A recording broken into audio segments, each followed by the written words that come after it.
Hi, and welcome to my chess channel, Chess Kiddo. In this channel, I'll be putting a series of videos on how to play chess. This is the first video. I hope you enjoy it.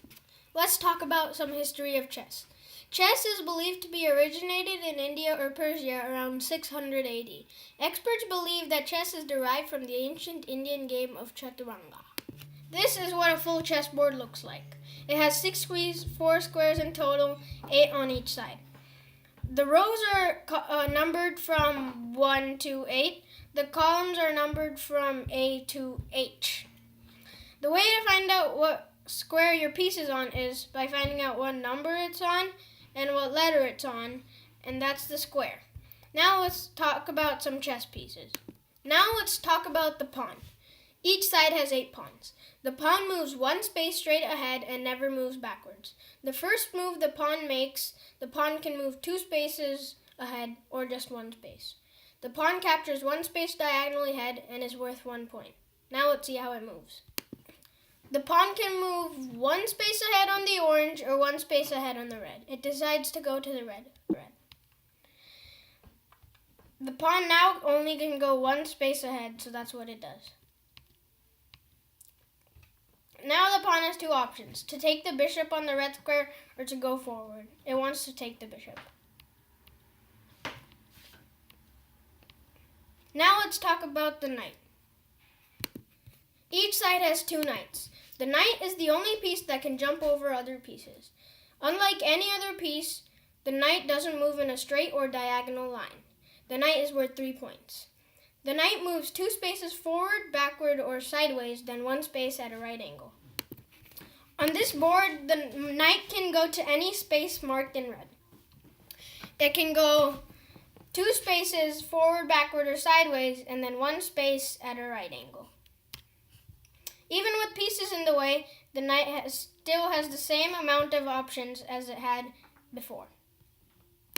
Now let's talk about the bishop. The bishop moves in a diagonal line as far as it wants. The bishop cannot jump over any other pieces, and the bishop is worth 3 points. And there are 2 bishops on each side. Now let's see how the bishop moves. This bishop can move anywhere on this yellow line it wants, and the red bishop can move anywhere on this red line as it wants. Now let's talk about the rook.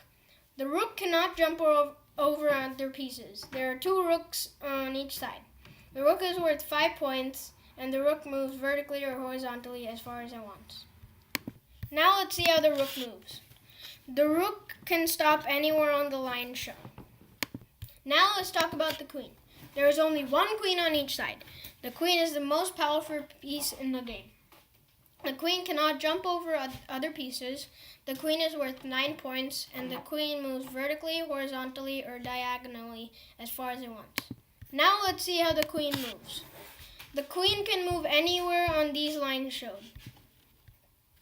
Now let's talk about the king. There's 1 king on each side, and the king is the most important piece in the game. The king cannot jump over other pieces. The king cannot be taken, and the king moves 1 space vertically, horizontally, or diagonally. Now let me show you how the king moves.